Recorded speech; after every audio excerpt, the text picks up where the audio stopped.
말씀이 육신이 되어 이 땅에 오신 우리 주님을 찬양합니다. 아멘. 말씀이 육신이 되어 이 땅에 오셨지만 33년 6개월, 공생에는 3년 6개월을 마치고 올라가셨습니다. 지금 우리에게 남아있는 건 뭘까요? 성경 기록입니다. Holy Scripture. S를 붙이지 않는다는 것을 이해하시면 성경은 한 권입니다. 그래서 이 written record, 쓰여진 기록을 우리에게 주셨는데 그 말씀이 예수 그리스도입니다.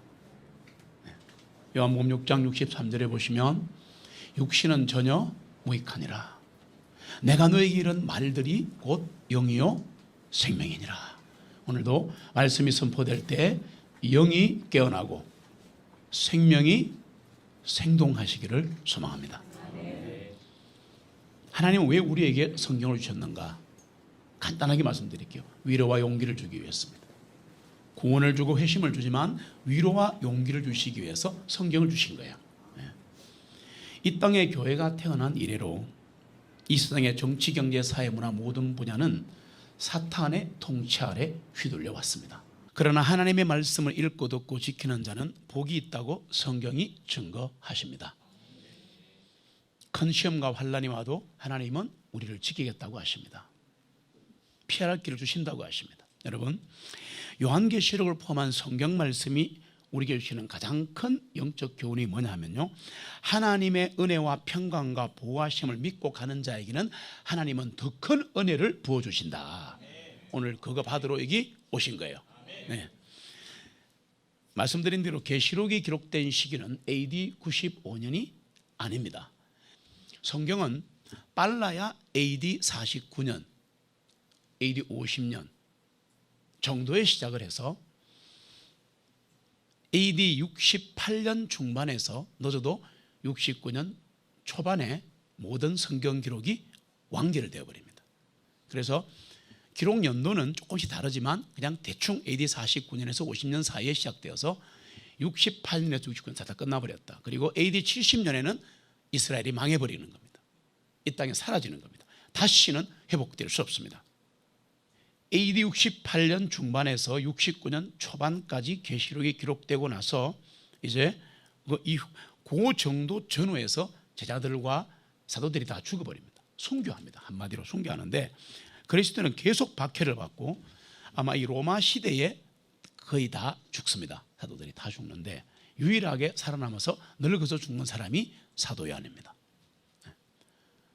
99세에서 101세라는 그런 기록들을 보면 대충 100세라고 하시면 될 것 같습니다. 제가 많은 생각을 해봤습니다. 이제 잠시 후에 12사도들과 성경을 기록한 중요한 사람들이 어떻게 순교했는가를 말씀을 드릴 텐데, 굉장히 중요한 기록인데 일반 그 교회사에는 나오지 않습니다.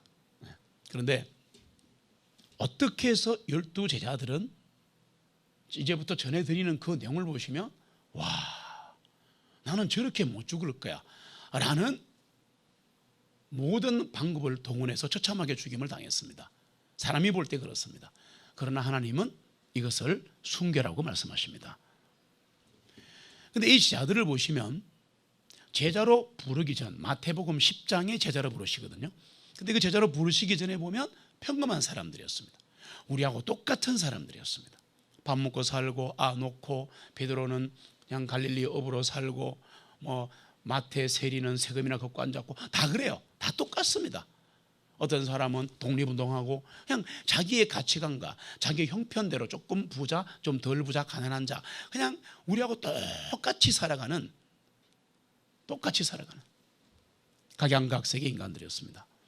그런데 어떻게 이렇게 보통 사람들인데 어떻게 이제 말씀드리는 이런 엄청난 순교의 자리에까지 가서 12사도는 하늘의 새 예루살렘에 이름이 기록될 정도로 위대한 사람이 됐는가, 그 말씀을 드리려고 하는 겁니다. 아주 평범한 사람들입니다. 어떻게 그렇게 됐을까, 그 말씀을 드리기 전에 어떻게 순교했는가를 말씀드릴게요. 사도 야고보는 예루살렘에서 목이 잘려 순교했습니다. 사도 빌립은 히에라폴리스에서 뱀을 숭배하는 자들에게 전도하다가 돌에 맞아 순교합니다. 잘 들어보세요. 사도 바돌로메는 AD 70년대에 아르메니아 왕인 아스테지스의 박해를 받아 순교하는데 기록이 남아있는데, 이 바돌로메는 좀 특이한 사람이죠. 그리고 사도 바나바가 있습니다. 여러분 잘 들어보셔야 돼요. 12제자 외에도 사도들이 있었다는 걸 아셔야 합니다. 바나바도 사도입니다. 그래서 이 사도 바나바는 AD 64년에 키프레스에서 개처럼 목줄에 끌려 다니다가 순교합니다. 특이한 방법들을 동원해서 하나님의 사람들을 순교시키는데요.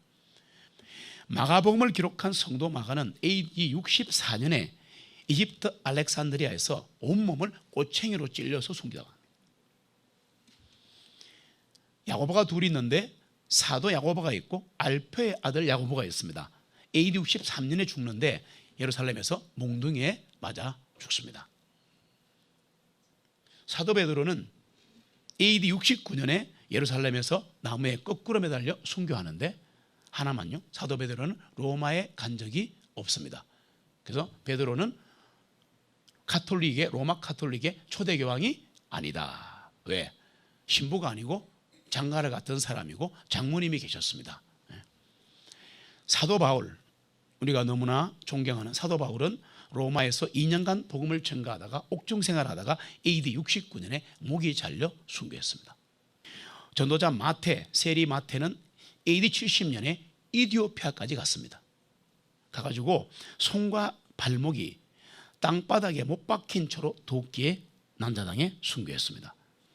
사도 안드레, 참 부드러운 사람인데 AD 70년에 그리스의 파트레라는 곳에서 X형 십자가에 3일간 묶여있다가 순교합니다. 사도 도마는 아시겠지만 한국 땅까지 와서 경북 안동의 분저 바위에 도마상 그림과 히브리어 글자로 도마라고 새겨놓고 다시 인도로 돌아가서 AD 70년에 옹기 가마굴에 산채로 불에 타서 순교합니다. 마태복음의 저자 마태는 AD 70년에 유대인들에게 나무에 못 박은 채로 돌을 던져 순교시킵니다. 사도 다데오라고 있습니다. AD 70년에 나무에 박혀 순교하고, 누가복음과 사도행전을 기록했던 누가는 AD 70년에 그리스에서 복음을 전하다가 나무까지의 목을 달려 순교합니다. 다 전할 수가 없습니다. 이렇게 거의 모든 사도들과 전도자들, 초대교회 집사들, 그리고 수를 셀 수 없는 수많은 성도들이 10명의 황제와 유대인들과 헤롯 왕가에서 처참하게 순교당했습니다. 그래서 진짜 교회는 피 흘린 발자취의 흔적을 따라가는 겁니다. 말할 수 없는 극심한 박해와 환난, 생명까지 앗아가는 순교의 길로 하나님의 사람들을 가게 한 힘이 있었을 겁니다. 그게 뭔가가 중요합니다.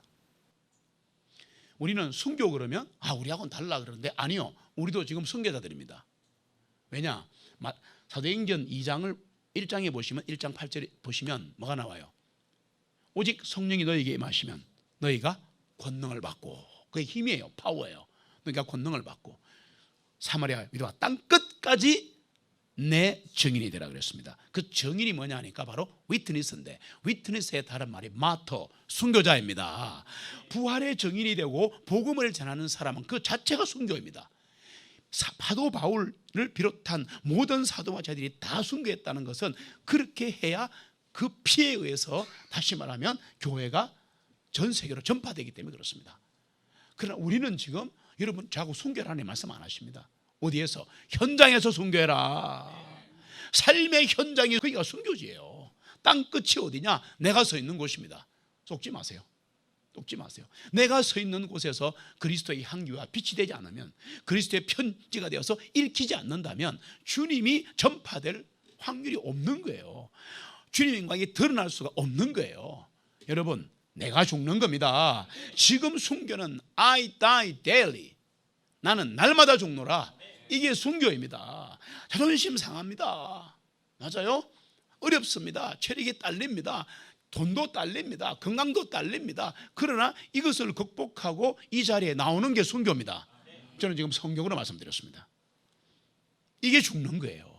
이게 내가 죽은 거예요. 내 시간을 죽이고 나온 겁니다. 맞습니까? 예. 봐보세요. 사도들과 집사들과 성도들의 피 흘린 순교가 오늘을 사는 우리에게 뭘 말해주는가? 도대체 어떤 예수님을 만났길래, 난 그게 제일 궁금한 거야.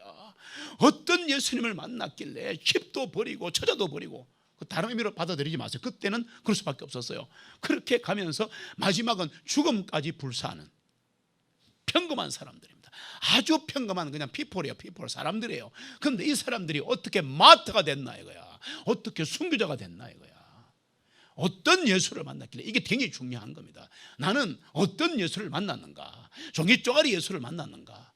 아니면 내 문제를 해결해 주는 예수를 만났는가? 자, 들어보세요. 말씀을 갈구하는 거 좋습니다. 새로운 지식을 갈구하는 거 좋습니다. 그렇게 계속 가시면 지적인 그리스도인으로 전락합니다. 지식이 없으란 말이 아니고 하나님에 관한 지식은 풍성해야 합니다. 교리를 알아야 합니다. 맞습니다. 그러나 거기만 머물면 어떻게 되느냐? 진리만 충만한 거예요. 진리만 충만하면 안 돼요. 거기에 성령님의 부으심이 있어야 돼요.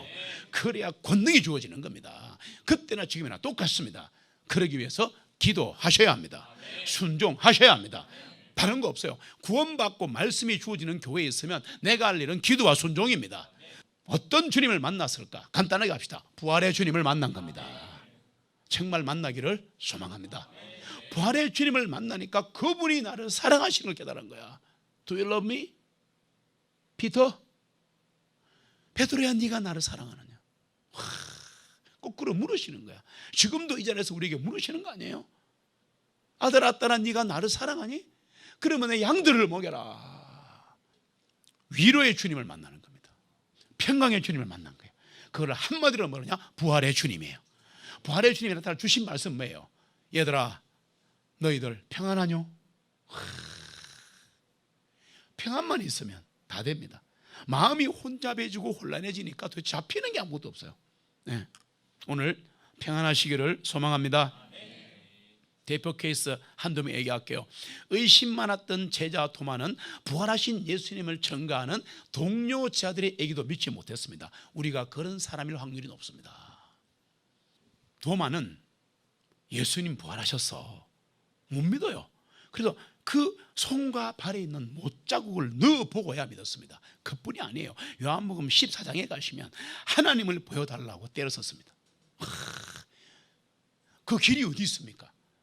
예수님이 앞에 있는데, 실존 인물이 앞에 있는데도 보여달라고 때려서는 겁니다. 빌립과 도마에게 예수님이 말씀하십니다.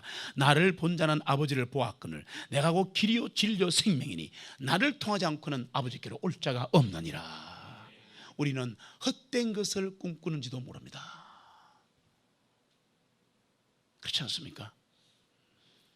나는 부활이요 생명이니 나를 믿는 자는 죽어도 살겠고 무릇 살아서 나를 믿는 자는 영원히 죽지 아니하리라. 이것을 너희들이 믿느냐라고 물었습니다. 와, 부활하신 예수님을 만나고 오순절날 성령의 충만함을 받은 뒤에 도마는 불 속의 산채로 던져져 타 죽었습니다.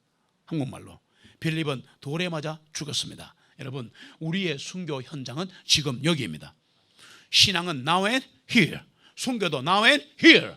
내가 있는 그 자리. 난 이 자리가 싫어. 난 아니야. 난 여기가 아닌 것 같아.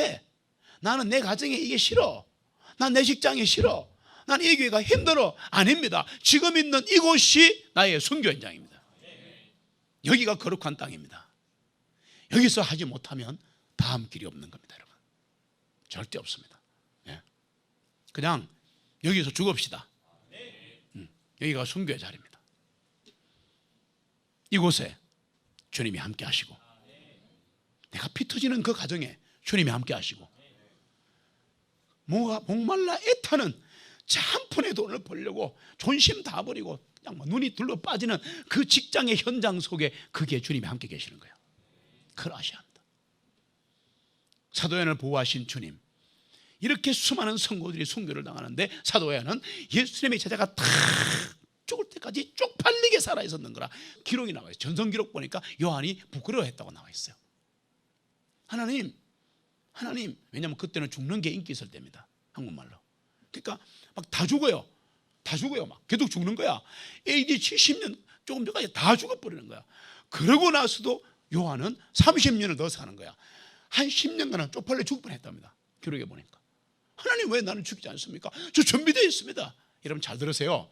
하나님이 원하는 자리에 나를 갖다 놨잖아요. 그게 부끄러움의 자리든 성공의 자리든 죽음의 자리든 자존심이 상하는 자리든 거기가 순교의 자리입니다. 거기가 순교의 자리입니다. 그런데 사도 요한은 어느 날 변합니다. 사도 요한은 지독한 사람이에요. 아시지만 지독한 사람이에요. 야곱보다 훨씬 더 교활한 사람이에요. 와, 쥐밖에 모르는 사람이에요. 출세를 위해서 엄마까지 활용하고 막 난리를 치고 막 양다리 걸치고 예수님 한 발, 그다음에 유대교에 한 발 걸쳤던 진짜 나쁜 놈이에요. 와, 영화에 나오는 진짜 역적입니다. 간신 몰입입니다. 주님은 다 알고 계시는 겁니다. 그래서 죽음의 현장에서 뛰어왔지 않습니까? 전부 다 톡껴버렸는데 제자들이 다 도망갔는데 요한도 막 도망가다가 갑자기 딱 생각하잖아요. 전능하신 분이다. 그건 아는 거야 지가. 내가 도망가는 이 상황에서 저분이 갑자기 십자가에 내려와가지고 왕으로 등극하시면 와, 나는 완전 게임 끝난다. 그래가 가던 길을 돌아서가 막 달려가고 딱 가니까 예수님 죽기 일보 직전이야. 여자여, 당신의 아들입니다. 요한아, 네 어머니다. 꼼짝 못하고 코 딱 끼어가지고, 잘 들으세요, 죽지 못하고 살아가는 거야. 나쁜 뜻이 아닙니다. 여러분, 죽지 못해 살아가는 게 순교라면 순교하셔야 합니다. 제 말을 잘 이해하세요. 나는 이 길이 아니야, 그렇게 말하지 마세요. 지금 내가 있는 이 현장이 나의 순교지예요.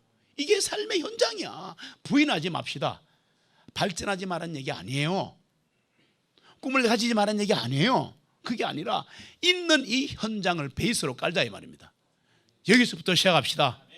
여러분 각자 현장이 있을 겁니다. 여기서 시작합시다. 그러나 교회 중심으로 하셔야 합니다.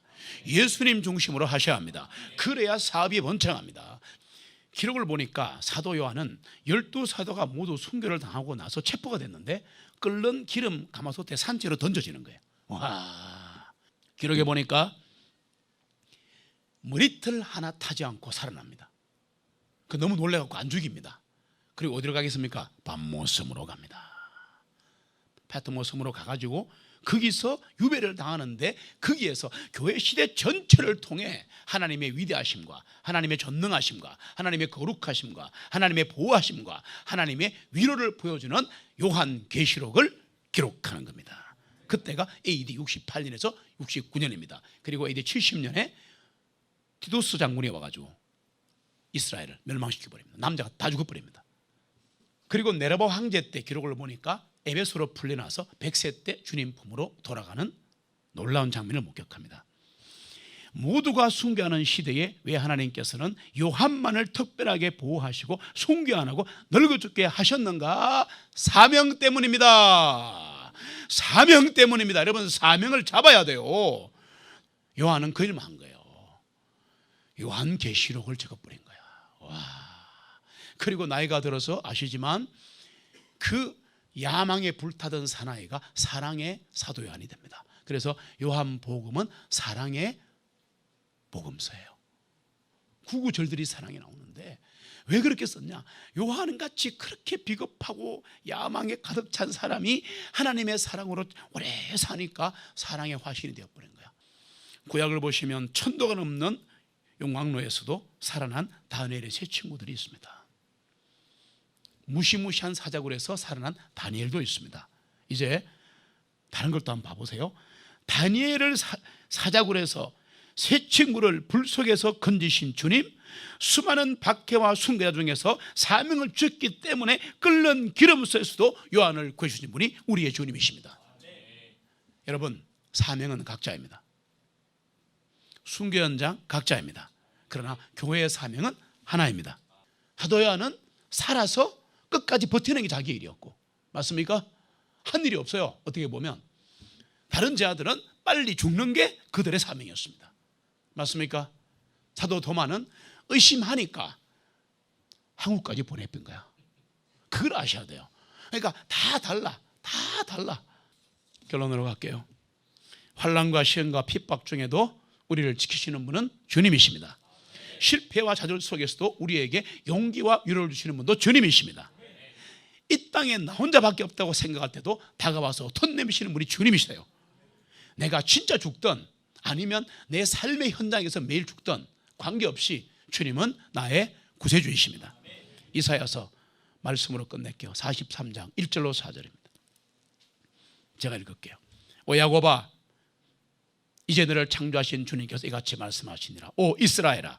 야곱과 이스라엘은 구약 성도를 대표합니다. 신약으로는 우리들입니다. 너를 조성한 이가 말하노라. 두려워하지 말라. 이는 내가 너를 구속하였고 내가 너를 지명하여 불렀으니 너는 내 것이라. 내가 너를 지명하여 불렀으니 너는 내 것이라. 네가 물들을 통과하여 지나갈 때도 내가 너와 함께 있을 것이며. 이 약속이요, 이 약속이 마태복음 28장 18절로 20절에 주어진 거란 말이에요. 세상 끝까지 내가 너와 함께 하리라. 그때 주어진 약속은 지금 우리에게도 유효합니다. 100% 유효합니다. 네가 물들을 통과하여 지나갈 때도 내가 너와 함께 있을 것이며 네가 강들을 지나갈 때도 그것이 내 위로 넘쳐르지 못할 것이라. 네가 불속을 통과해서 그럴 때도 너는 타지 않을 것이며 불꽃이 내 위에서 타지 못하리라. 왜? 내가 주너의 하나님이다. 이스라엘의 거룩한 이며 네 구원자임이라. 내가 내 속량물로 이집트를 주었으며 너를 위하여 에티오피아와 스바를 주었노라. 너는 내 눈에 징계하였고 너는 존귀하였기에 내가 너를 사랑하였노라. 절대 자신을 비하시키지 마십시오. 재산 과다, 남녀노소, 나이, 학벌 전혀 필요 없습니다. 하나님은 구원받은 자를 천하보다 귀하게 여기십니다. 여러분은 그런 존재입니다. 잊으시면 안 됩니다. 잘 들어보세요. 언제나 사단 마귀는 우리를 너는 아무것도 아니야 그렇게 만들어버립니다. 아닙니다. 우리는 주님의 종들입니다. 우리는 주님의 백성입니다. 하나님의 자녀입니다. 우리가 누구입니까? 우리가 주님이 나를 구원하시려고 십자가에서 돌아가셨습니다. 그분이 십자가에서 돌아가시면서 그분은 거룩을 이루었고 우리도 거룩하게 된 거 아닙니까? 앞에 거 다 까먹어도 돼. 마태가 어디서 죽었던 베드로가 내가 모르면 어때? 뭐 그래 중요하냐고. 아 순교했구나. 끝. 그러나 중요한 것은 하나님은 끝까지 지키시더라. 끝까지 지키시더라. 여러분 절대 절망하지 마세요. 절대 절망하지 마세요. 우리는 그런 사람들이 아닙니다. 쓰러지고 넘어지고 막 엎어지고 깨지고 범죄 자리에서도 주님의 이름을 부르면 그분이 구원하십니다. 그분이 구원하신다니까. 예. 너는 내 눈에 징계하였고 너는 존귀하였기에 내가 너를 사랑하였노라. 그러므로 내가 너를 위하여 사람들을 주고 네 생명을 위하여 백성들을 주리라. 두려워하지 말라. 이는 내가 너와 함께 있기 때문이라. 이사야 40장 28절 같이 있습니다. 너는 알지 못하였느냐? 땅끝들의 창조주이시며 주님이신 영원하신 하나님께서는 기진하지 아니하시며 피곤하지 아니하신 것을 너는 듣지 못하였느냐? 그분의 명철하심은 찾을 수가 없도다. 그분은 기진한 자에게 힘을 주시며 힘이 없는 자에게 힘을 더해 주시나니 젊은이들이라도 기진하고 피곤하며 청년들이라도 완전히 넘어지되 오직 주님을 기다리는 자들은 그들의 힘을 새롭게 하시리니 마치 독수리가 날개로 솟는 것 같을 것이요 그들이 달려가도 피곤하지 아니하고 그들이 걸어가도 기진하지 아니하리라. 아멘. 되시기를 소망합니다. 힘들고 어려울 때마다 욥기 23장의 욥의 고백을 기억하십시오. 내가 이 연단, 이 시험, 이 고통 다 거친 후에 정금처럼 나오리라. 우리를 앞서간 믿음의 사람도 우리처럼 시험과 환난이 끊이지 않았습니다. 그를 위해 AD 1세기에 요한계시록이 주어진 겁니다. 여러분 사명이 주어진 자는 절대 실패하지 않습니다. 내가 지금 있는 그 현장, 내 가정, 내 직장, 내 모든 환경이 바로 순교의 자리입니다. 하나님은 하나님의 사람을 보호하십니다. 지키시고 인도하십니다. 기도로 주님의 도우심을 요청하십시다. 우리 하나님의 특별하신 은혜와 보호하심이 일평생 우리를 지키시기를 소망합니다.